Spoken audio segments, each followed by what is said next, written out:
Coming to you from the Center for Social Confidence in Portland, Oregon. Welcome to Shrink for the Shy Guy, helping men everywhere go from social anxiety to social domination. With your host, Dr. Aziz. Hey, welcome to another episode of Shrink for the Shy Guy. I'm your host, Dr. Aziz, coming to you from the Center for Social Confidence here in Portland, Oregon. Today's show is exciting and monumental because it's the first time we have a guest. Oh yes, and we have all kinds of crazy wires hooked up here that are going to allow for the integration of this microphone and Skype, and everything's going to link together perfectly, and all will go well. Or so is the plan. We shall see. But before we get into the interview, it's actually with someone who I highly respect and think offers such a powerful key insight into the theme of this show, which is do what scares you. Oh yes, I do what scares you. You heard me right. That is something that actually makes many people cringe, but particularly my shy friends out there. Because as you know, we have a habit, or pattern, might say, of avoiding what scares us. That's a place that I lived for many years in my life. If there was something that scared me, say going over and introducing myself to a pretty young, attractive co-ed when I was in college, I wouldn't do that. That sounds like a terrible idea. Or maybe going and applying for a job, or offering to speak up in a group of people, or raising your hand in a class, or taking on a project at work that involves leadership responsibilities, or signing up to do a presentation at work or at school or anywhere else in your life, really finding a way to put yourself out there, in the professional life, in your personal life when it comes to dating and relationships. Or most recently, I was at a wedding, which happened to be my own. Oh yes, married, hooray. The success story for the shy guy. I'll get more into that in a future episode. But a good friend of mine who was one of my groomsmen told me, this was after the wedding, that he had a major regret, and it was really bothering him. And that was that during the toast section of the wedding, which was one of the most awesome toast sections that I've ever been to, perhaps because they were all about me and my wife, but he had an idea about something he wanted to say, but he didn't do it.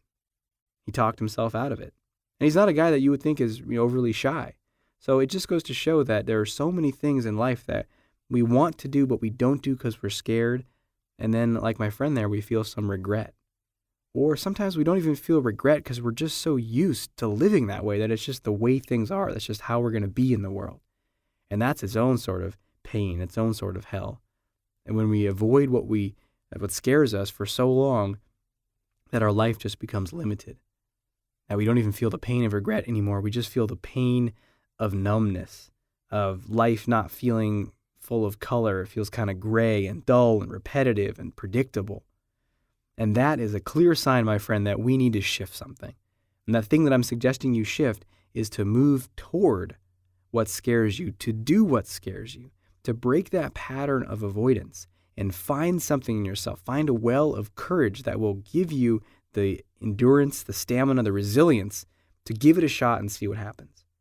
I remember a fellow named Dr. Paul, who has a lot of products out there for helping men develop their confidence, among other things.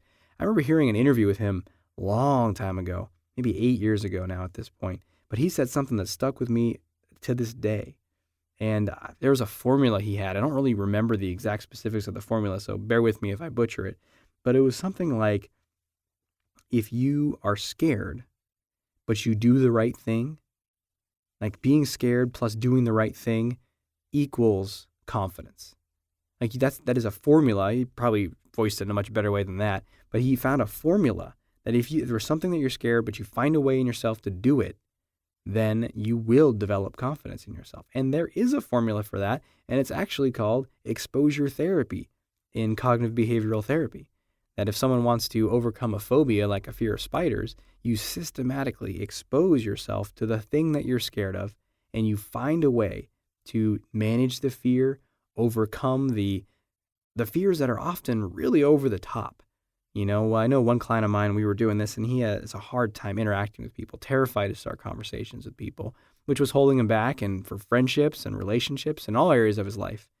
And so we were starting small, and we were doing a social experiment, which I really love to do, which is You go out and you ask 5 people or 10 people, what time is it?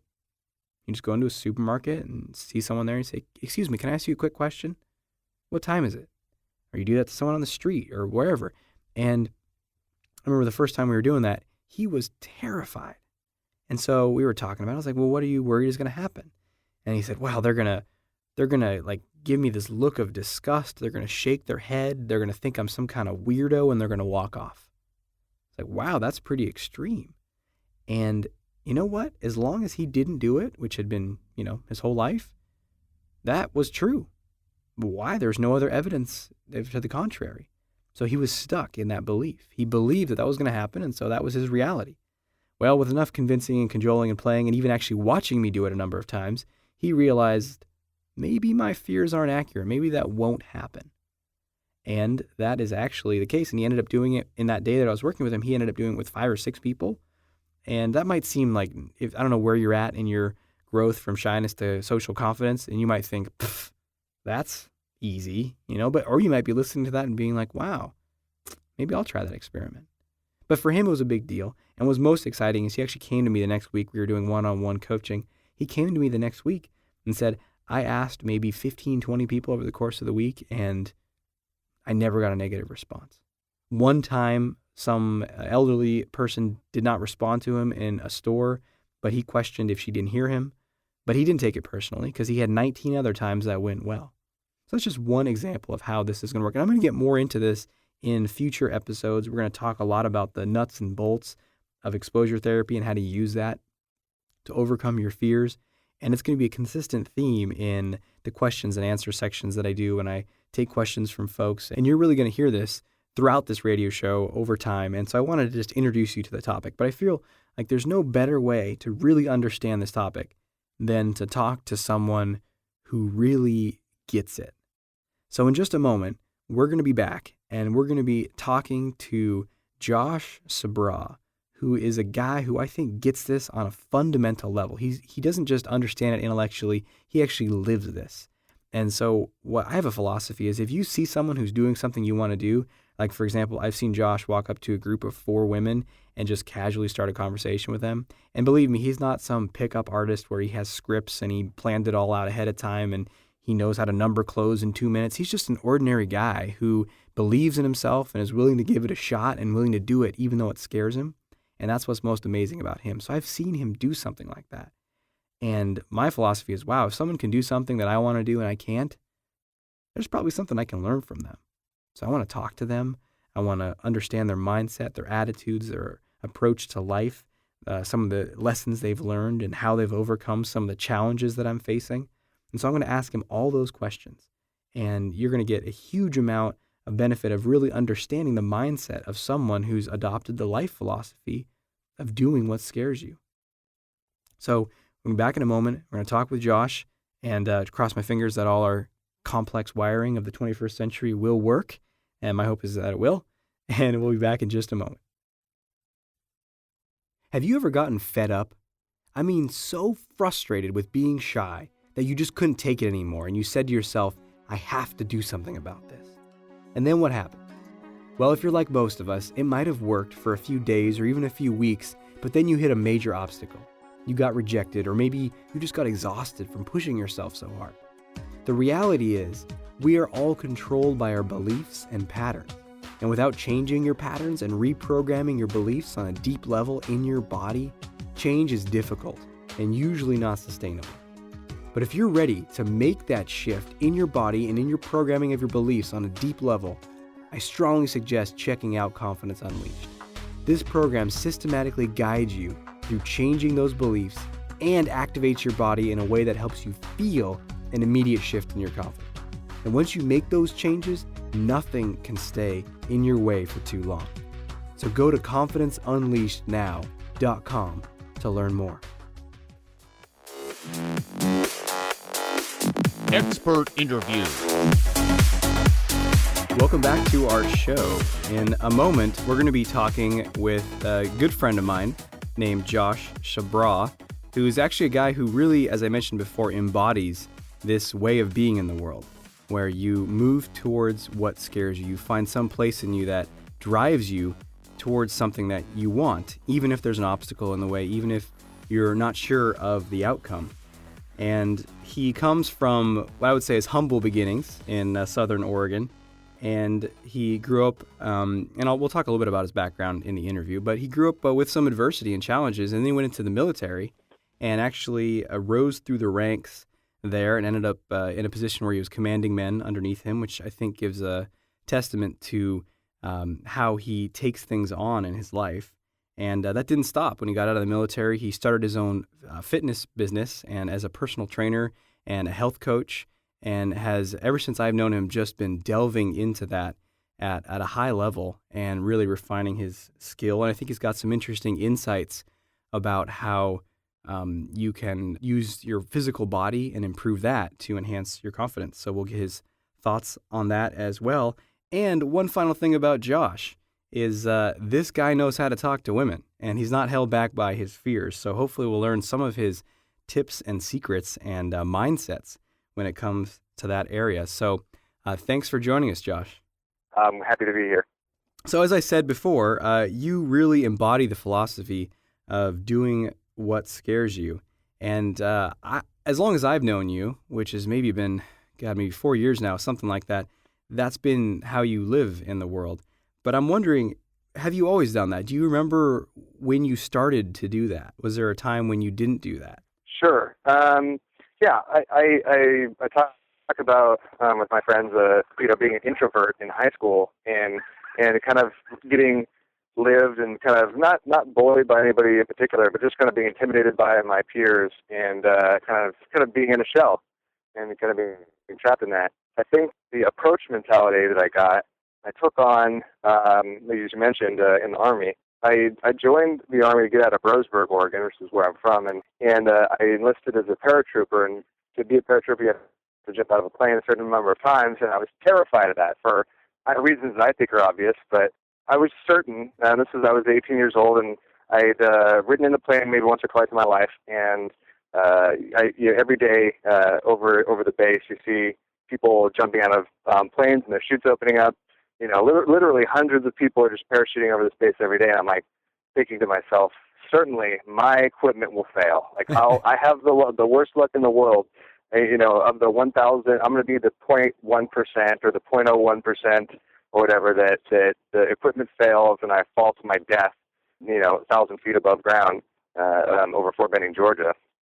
And so, yeah, I had a lot of anxiety about it, and unfortunately for me, you get to think about it for weeks. So you spend 3 weeks in airborne school before jump week, and so you're practicing falling and using your equipment and loading and unloading in planes and just doing basic parachutist stuff. And you're practicing. You do a ground week, you do a tower week, and then you do a jump week. And so you're seeing planes overhead, you're seeing people fall. You just get this sense of this is inevitable. This is what you're doing, and I think it's supposed to reassure you. But I was pretty terrified. And as I was loading onto the plane, I realized there was no escape. There's no way out. There's really, once you kind of strap in and load into the back end of this cargo plane, the only way out is through the jump door. And they will throw you out. They will incentivize you to get out of the plane because it's a big deal if they have to land the plane with people in the cargo bay. So there's no way out.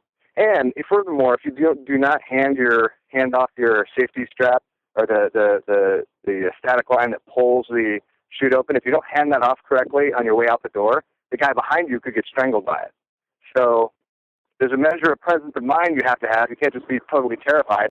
You actually have to, with some smartness, hand your static line to the jump master and then leap clear of the aircraft and not strangle the guy behind you.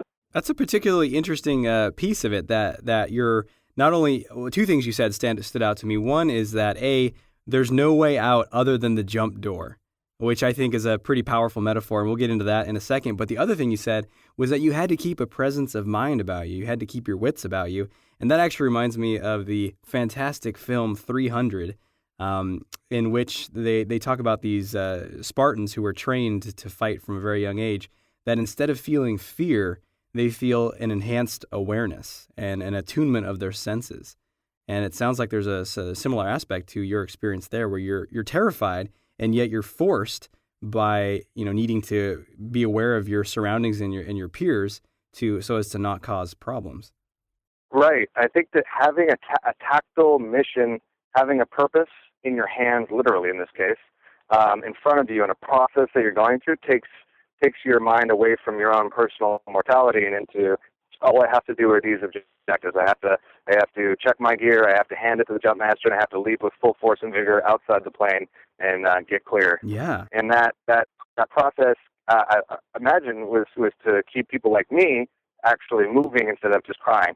So that's what I did. And so I was in the plane and stand up, hook up, and as I was hooking my my gear up to the plane, I was saying to myself, the only thing I'm going to do is correctly pass off this static line, and then I'm going to leap as hard as I can, get as far away from this plane, so that nobody behind me gets hurt, and I don't fail my mission. So I didn't ignore or override the fear that my equipment would fail and I would die. I said, well, that may be, but what I'll also do is just fulfill my small objective of getting away from this plane, and then we'll see what happens after that. And I think that's another key point, is that you can focus on a purpose or a mission or an objective that allows you to bypass or act in spite of the fear.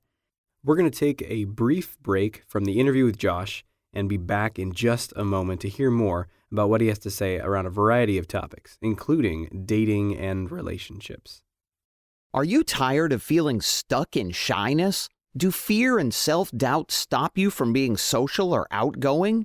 Overcoming social anxiety is possible, but it requires action. Join Dr. Aziz in an 8-week video training program that will teach you exactly how to unleash your confidence. Go to confidenceunleashednow.com. Welcome back. Let's get back into that interview with Josh. And I'm wondering, how do you relate that to something in, say, your personal life when you go, let's say you're going to go start a conversation with someone, maybe an attractive someone. What would you say your purpose is in that interaction? Oh, that's great. I mean, that's a great question. My purpose is to make somebody's day. And I got there through, thinking about how when friends of mine who are women, people I know, talk about a stranger approaching them in a park or in at a coffee shop or wherever they're at, and start talking to them or flirting with them, how it makes their day and it gives them a story to tell. And so I framed it up as my purpose is to make somebody's day. I'm going to give them an experience. That's a very different purpose than I think a lot of the guys listening have, and I know a very different purpose than I had when I was really stuck in shyness. And that I think oftentimes a common purpose is, I hope I don't mess this up. I hope that she likes me. I hope that I make a good impression so she'll want to go out with me. What would you say about a fear that's really common, which is, well, aren't you worried that she might dislike you? Yeah, well, lots of people dislike me. That could happen. The truth of the matter is, you got to give somebody an opportunity to see who you are. And they can make their own decisions. And I found through practice that people are generally pleased to meet people regardless of, their personal style or circumstance. And whether or not it's you're going to, have sex with this person that you just met, or have a great conversation, or have absolutely nothing at all, that's up to both of you in the moment. I think you never get off the starting line if you think about the opportunity to miss a basket. Yeah, it reminds me of something I think I heard Brian Tracy say recently, which is you miss 100% of the shots that you don't take. Yeah. Actually, I think that's also a sniper motto. Which actually, that reminds me, bringing it back to the military, and the only way out is through the jump door. All other options are off the table. You have to go out in this way. How do you bring that to your life now? In the fact that you were just telling me before we started this interview, that you're moving your whole business to a different location. It's a big deal, and that, of course, there's unknown, there's fear there, but you're doing it anyway, as you do. But how do you bring that philosophy to your daily life as a civilian? There are, you can not go talk to the woman, you can back out of this deal to move. So how do you keep that, say, focus or drive and really convince yourself that the only way out is through? Yeah, well, I think experience. I talked to other trainers. I have a lot of friends who are trainers here in Portland, and we talked about approach and avoid being the two choices to any decision or any obstacle. Like, you don't necessarily know that you are going to be able to go over it or around it or under it or through it. But if you don't approach it, you're never going to figure it out. You're never going to move on. And the idea is just to grow. If you avoid it, you escape the pain and the tension of whatever you're dealing with, but you don't get the reward. And I think the first time I climbed a tree and felt higher up and exhilarated and a little scared, but that was like the first approach mentality, signal that I got when I was a young kid. And it was easy to climb up and then reap the benefit. And so now I just think that, having that exhilaration and that fear is natural, but, the benefit and the growth and the reward is in the approach. And I think that there's a key distinction there that can be really difficult, is that, a lot of guys say, well, what if I'm climbing the tree and I fall? And as you said, well, the only way to find out is to do it. But I think a lot of guys experience a sense of deflation and demoralizing effect from, say, trying to start a conversation with someone and it being awkward, or asking a woman for her number and her saying no. So how do you deal with it? Or what advice would you have for someone who's saying, if it goes bad, I won't be able to handle it. It's too much. It's too painful. Wow. I want to share an experience that I have to have shared with you before, because we talk about our experiences with dating. But my first girl I had a crush on, I walked up to her in junior high school, so I'm in 8th grade at this point. I didn't know what to say, I was just completely overwhelmed by fear, and I said, "Hi, my name's Josh." And the girl that I was talking to, she was one of the popular kids, one of the untouchables, or maybe I was an untouchable, whichever one means that everyone wants to be and nobody can approach without permission. But I approached she had an Australian accent. Ooh. Oh, she was hot. Yeah. Oh man. And her response to my outstretched hand and my name was, "Why are you talking to me? You're so ugly. Get away from me." brutal smackdown.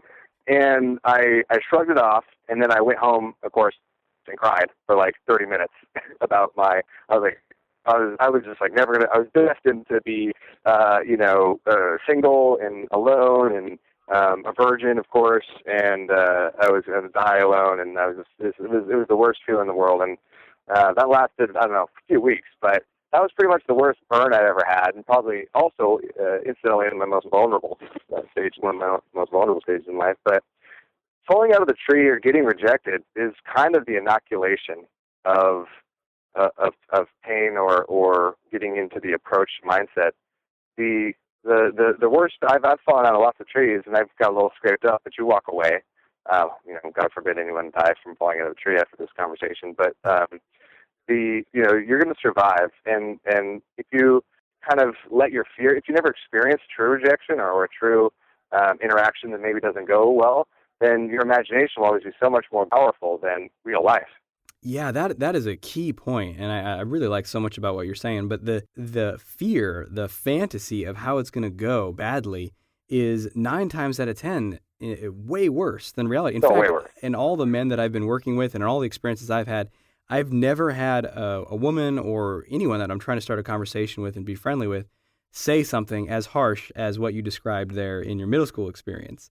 And that's what I think a lot of guys are expecting, is some sort of like, get away from me, you creep, I hate you. And the reality is that the falls or the rejections are much more like little scrapes.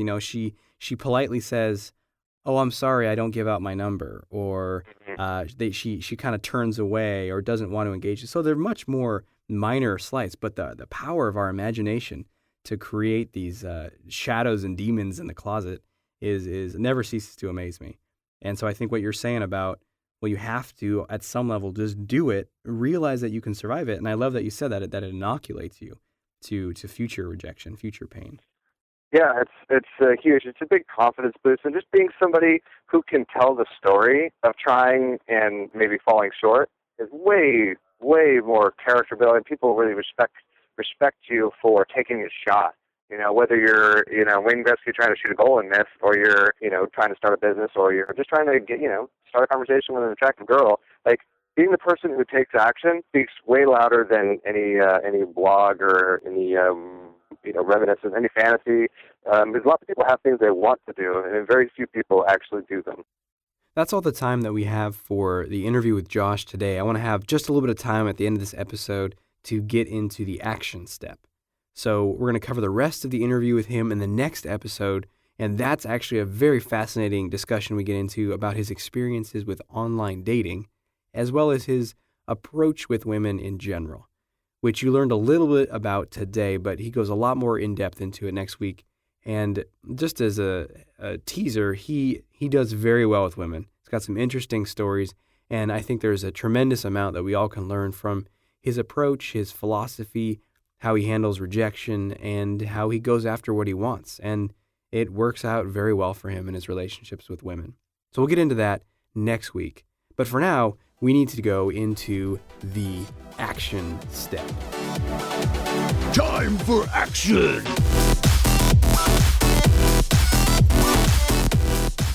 For this week's action step, I think it would be fitting to have it related to what Josh was saying, which is when he was in that airplane and he was going to parachute and he was terrified, as we all would be, and he knew that he said there was no way out but the jump door. And what I heard when he said that was there was complete leverage that he had on himself. There was no option. There was no other way out. And the question is, your action step is this week, how can you get that kind of leverage on yourself? Leverage, if you from physics, is if you can get things set up just right with the appropriate lever and the appropriate distance, that with a small amount of, like a jack and you're lifting up your car, with a small amount of effort, you can do an incredible amount of work. In this case, raising your car with a jack. That's what the power of leverage is.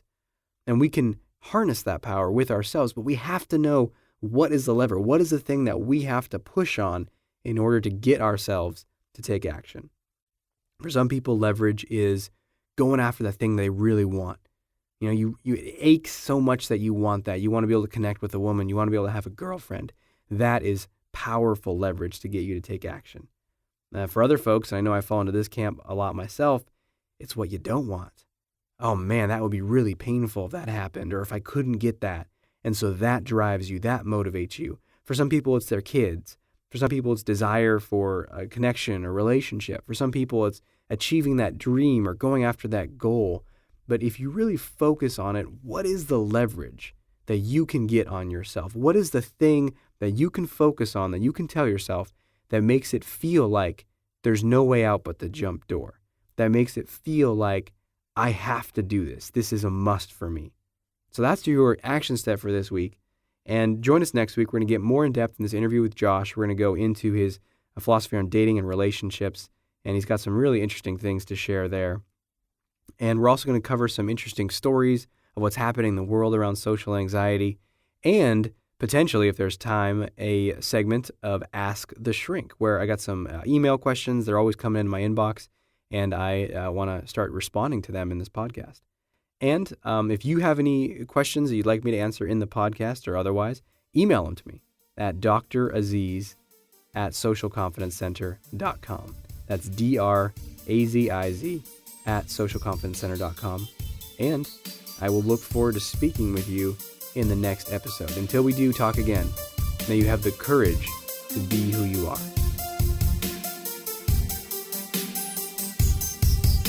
Thanks for listening to Shrink for the Shy Guy with Dr. Aziz. If you know anyone who can benefit from what you've just heard, please let them know and send them a link to shrinkfortheshyguy.com. For free blogs, ebooks, and training videos related to overcoming shyness and increasing confidence, go to socialconfidencecenter.com.